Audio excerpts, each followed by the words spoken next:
Welcome to the next podcast with Jay Cookingham, a heartfelt journey through grief, loss, and healing. After the devastating loss of his wife, Christine, Jay shares his raw, honest reflections on navigating life without her. This podcast explores the power of grief as a medicine that teaches resilience, invites lament, and leads us to discover God's presence during sorrow. With grace and vulnerability, Jay offers hope and encouragement to those walking through grief, reminding us that we're not alone on this journey of healing. Hello, and welcome back to the next podcast. I'm your host, Jay Cookingham, and I want to thank you for joining me today as we continue walking through grief, faith, healing, and everything in between. This is episode 29. Can you believe it? And today we're going to talk about something I think is long overdue and something that I've hinted on throughout all the rest of the episodes, but I think it's long overdue to have a real conversation about this, and that is what not to say to someone in grief, someone struggling with grief, someone walking through grief. And believe me, this is not about shaming anyone, because most of the time, I believe that these words are said with good intentions, but good intentions don't always land the way that we hope, do they? Because words sometimes comfort, and sometimes they confuse, and sometimes they unintentionally can cut deeper than what we intended. So these are real things that my children and I have heard since Christine passed. Some of them, well, actually, all the ones that I'm sharing today, I heard these on the day of her memorial service. It was a very sacred, hard day for us to hold that memorial service. Over 300 people came to her service. The place was so packed that some people had to wait outside in their cars because they couldn't get inside the building. And I stood in a receiving line for almost 2 hours just to greet people as they left the memorial service. And I heard each and every one of these that I'm about to mention, that I'm about to tell you what they are, what not to say to people, and I'm going to offer a quick little response as well. But I heard all of these on the day of her memorial service. And yeah, even after 5 years, 5+ years, almost 5.5 years, I still hear some of these. All right, so let's get into it. Number one was, this was a big one, Jay, it was God's plan. Well, maybe it was, but that doesn't make it less painful. I am not grieving because I disagree with God or his planning. I'm grieving because I lost someone I deeply loved. And so hearing that it was God's plan is not a comfort. It doesn't make things better. It didn't make me feel better on that day. We have to be careful, again, of what we say to people, even if we really believe it was God's plan. And even if I really believe it was God's plan, it's not really a comfort at that moment. It's not what I needed to hear. Okay, number two was, she was a good person, and God wanted her in heaven. Well, that one was a hard one to understand, and it kind of makes God seem cruel and petty. And it doesn't comfort me because I would rather Christine be here with me. So saying that she was a good person, well, yeah, she was. She was a great person. And God wants her in heaven? Of course he does. He wants all of us in heaven. But that's suggesting that he gave her cancer in order so that she would die and go to heaven. And that's not how God works. And it wasn't a comfort to me. Here's another one, number three. You'll see her again someday. Well, yes, I believe that.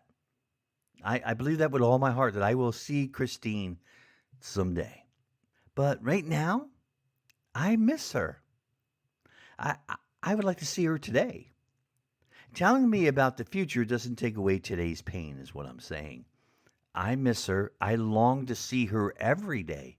I know I'm going to see her again. I mean, I thank God for that blessed hope that I do get to see Christine someday.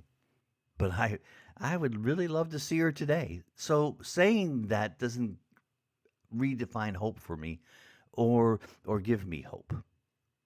Okay, number 4 was, at least she had a good life. Oh man. Yeah, she did. She thoroughly enjoyed being married to me, which was a great surprise to me sometimes, but she enjoyed being married to me. She had great, wonderful children, and most of her life, except for the cancer years, yeah, she would agree with you that she had a great life, a good life. But saying that doesn't make the loss easier. I don't miss her less because she lived well. I wish she was living well today with me. So, yeah, she had a good life, and I'm thankful for that. But it doesn't make me feel better to hear that. Number five was maybe it's for the best because at least now she's not in pain. Look, the last few months of Christine's life were brutal, and I won't get into the details. And she suffered. Of course, I'm grateful that she's not suffering. Again, that doesn't erase my pain. Yes, I am grateful that she is totally healed and with God, and that she doesn't even remember what cancer felt like or what pain felt like. But it doesn't stop my pain knowing that she's not in pain. I'm grateful, but that saying didn't do anything for me that day. Another one was, at least you had each other for 37 years. That's true, but it doesn't make me miss her any less today. And if anything, it makes the ache deeper. And it makes it harder to walk through another day sometimes, knowing that we had such a wonderful life together. We were married for 37 years. I knew her for 39, and they were the most blessed, precious, beautiful 39 years of my life. And I'm glad and thankful again for those years. But it didn't make me feel better after she died that at least we had 37 together.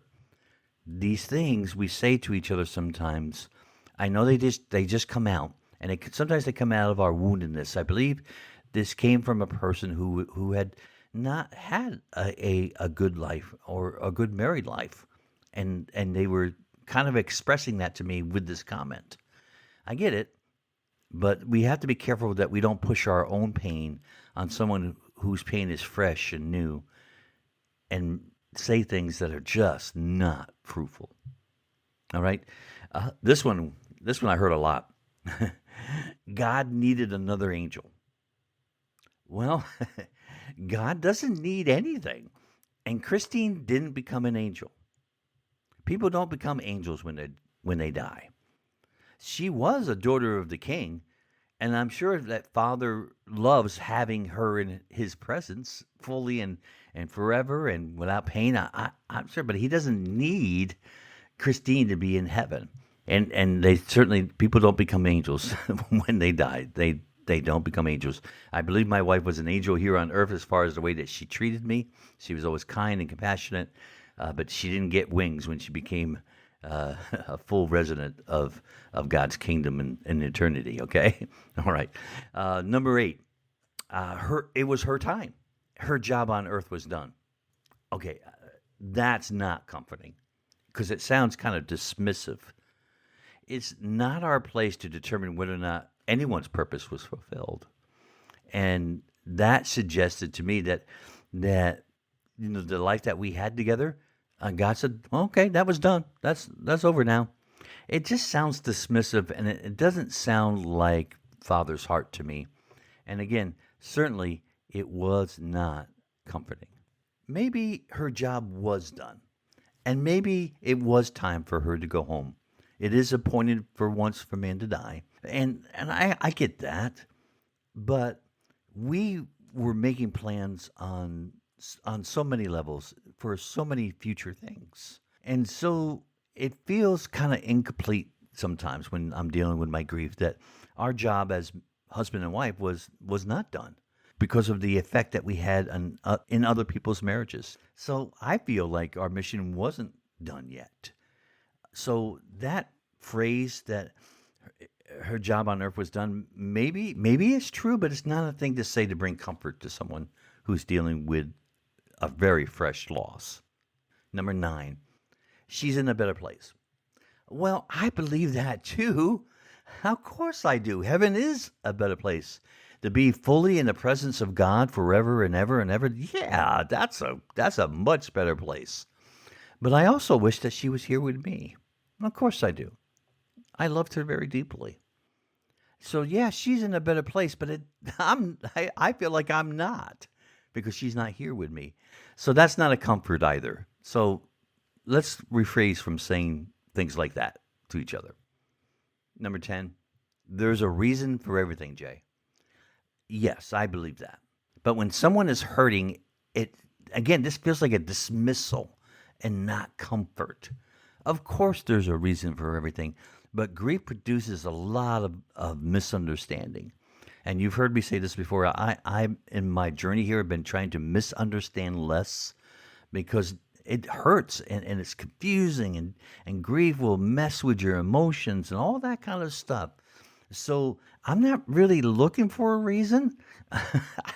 it it it doesn't bring any comfort when I just search for a reason. And so knowing that there's a reason for everything isn't a comfort at all. Number 11, this one I hear, this is one of the ones I still hear. Jay, just be strong and be thankful. I I am thankful and I'm trying every day to be strong. But what I want to say to people is can I just feel it for a moment? Can I just be honest about what I'm feeling? It doesn't mean that I'm any less strong, or it doesn't mean that I'm any less thankful to feel the pain of the loss. I am being strong. I am grateful. But some days I just need to feel my loss in order to bring it out into the open and to expose it to the light of Father's love. So yeah, I don't really need to be encouraged to be grateful or to be strong. Because this kind of statement kind of suggests that I'm not being, when I'm expressing my grief, that I'm not being thankful or I'm not being strong. And that's really far from the truth. I actually believe that I am stronger and I am being more grateful when I mix, worship with lament and grief and sorrow and realizing that, you know what, worship is my best response to my sorrow. And they mix together in this beautiful song of lament. So I am strong. I am thankful. It's just hard to hear other people say, you got to be strong. You got to be thankful, as if I am not. Number 12, you're much stronger than I would be if this happened to me. I want to say, please don't insert yourself into my story. This isn't about how strong you think I am or how strong you think you would be in my case. Because I don't really care how strong I appear. I really don't care. And so when you insert yourself into my story, you are taking away my experience. You're making little of my experience with this loss, and that can be really discouraging for a person walking in grief. It's like we're doing grief wrong. Okay, so it sounds like praise, but it always kind of hit me kind of strongly in the opposite way. So, number 13. And this is like these things, I've heard both of these in both extremes. Like, it'll get better over time, or it's going to get worse over time. I've heard both of those many times. And maybe, yes, maybe it'll get better over time, or maybe it'll get worse over time, depending on what you think better means. Uh, but right at that moment, what I didn't need was predictions. I don't need predictions. I need someone's presence. I need support. I don't need to predict the future for me, because your future and my future are different. The way that you walk towards your future is different than I walk. And so, and your experience with your own loss, maybe your own pain, your own sorrow, is not going to be the same as mine. And there might be some crossover, might be some overlap. And since I believe that time doesn't heal all wounds, only Jesus does, it's a prediction that doesn't mean anything to me. It doesn't hold any weight, and it certainly doesn't comfort. Number 14, she wouldn't want you. Christine wouldn't want you to be so sad. I know that. She didn't like me to be sad when she was alive. She liked the positive spin that I put on most of life. She liked the fact that I was always seemingly up and ready for life. But I also had these moments of what I call blue funks where I was depressed. And she didn't say, okay, now, turn Happy J back on. No, she loved me back. She prayed me back. She encouraged me back from the blue funk. So, yes, she wouldn't want me to be sad, but I am sad.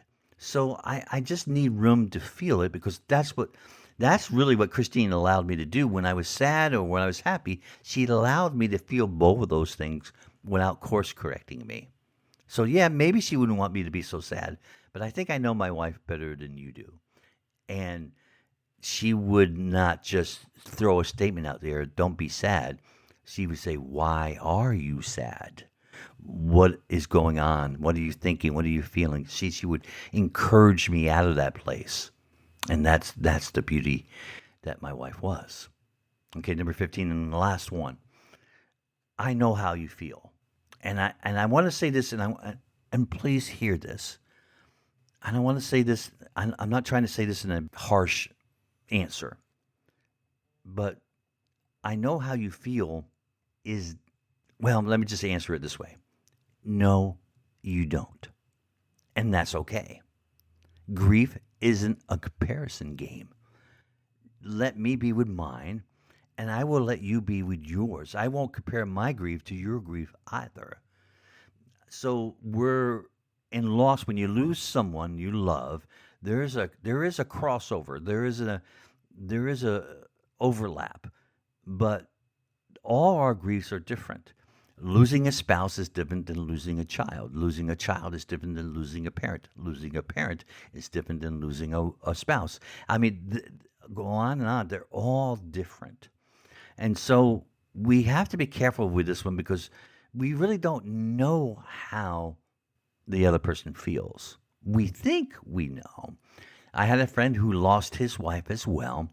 And even though we both lost our spouses, he was experiencing it differently than me. And I was experiencing it way different than him. And then we both lost our spouse. It was similar in experience because we lost our spouse. But other than that, the way it affected us was way different. So I didn't know how he felt. And he didn't know how I felt. But what we did is ask each other, how are you doing with the loss of your wife? What's an average day look like for you? What is difficult? And those kind of questions allow the person to be with their pain and their sorrow, allow them to express it in the way they need to, without any kind of false, I know how you feel, because we really don't. So now let me pause and say this very clearly. Most of the people who said these things to me weren't trying to wound me or my family. They were just doing the very best they could with the understanding that they had at the time. They were reaching for something to say in a moment when words fail, and we know that. I get that. Death is hard, and it's hard to know what to say or how to say it or when to say it. So I know this, and I try to extend grace for that. Because the truth is, I probably have said things like this to others in the past as well, before grief educated me very differently. And remember what I said, grief was an excellent teacher. May not be a teacher that you want, but really can teach you if you listen to its lessons. So this podcast isn't about keeping score. It's about helping each other grow in compassion. So when we show up for someone in pain, we show up with no agenda except to listen and to show support. When someone grieves out loud, when they cry, when they vent, when they withdraw even, or when they express anger or sorrow, it doesn't mean they're not trusting God, that their faith is failing. It doesn't mean that they're ungrateful. You know what it means? It means that they're human. Just because someone is falling apart one day doesn't mean that their faith is falling apart. A great gift to give them is the space to process how they need to, acknowledging and validating their need to do so, rather than correcting their process or assuming that they're not being thankful. So here's an idea. Ask them. Ask them how they're doing. Ask them things like, how can I support you right now? Would it help to talk, or would you prefer quiet company? Ask, what's been the hardest part of today for you? Would you like to share a memory with me? Is there something that I'm saying or not saying that is making this moment harder for you? What do you wish people understood about what you're feeling? And a really important question is, can I just be here with you while you feel what you need to feel? Wow.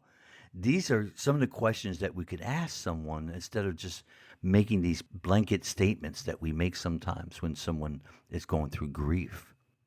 I know one of the biggest gifts to me was when a friend sat with me for 3 hours and listened to the whole story of how Christine first got cancer to her dying breath.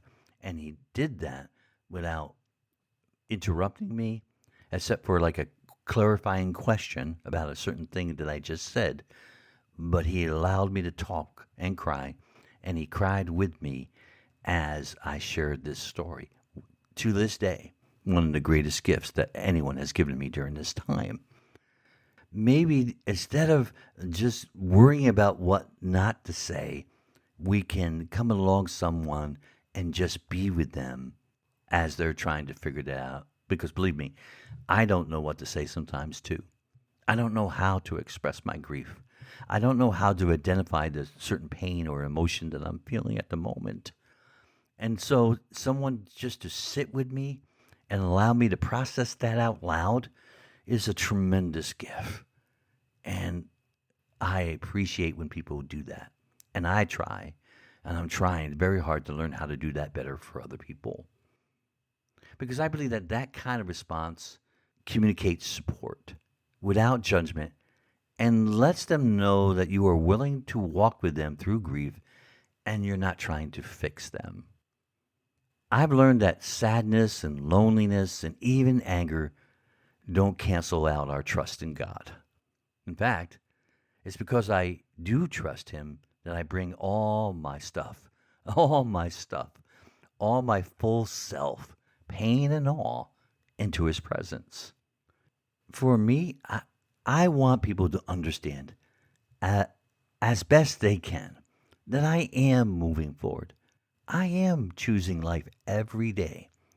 Even on the days I feel sad, even when I miss Christine with every breath that I take, even when the tears come again and again, grief and gratitude are not opposites. Faith and sorrow can coexist, and they do. My hope, my trust, my worship, they don't erase my sadness. They help me carry it. So let's give space to those who are grieving to process out loud if they need to. Let's not rush people through their pain just to make ourselves feel more comfortable. Thank you for walking with me through this episode today. If you're grieving and have heard one of these phrases, I hope this episode gives you permission to feel your pain and your faith side by side with no shame attached, with no need to explain or defend yourself. And if you've said some of these things, it's okay. That makes you human too. This is a journey of learning and grace. What matters most is that we keep showing up with love, with a lot of love, and not assumptions. Remember, God is good. God is always good. He always answers out of His goodness. And even in grief, we can trust His definition of good. God bless you, and I'll see you next time on the next podcast.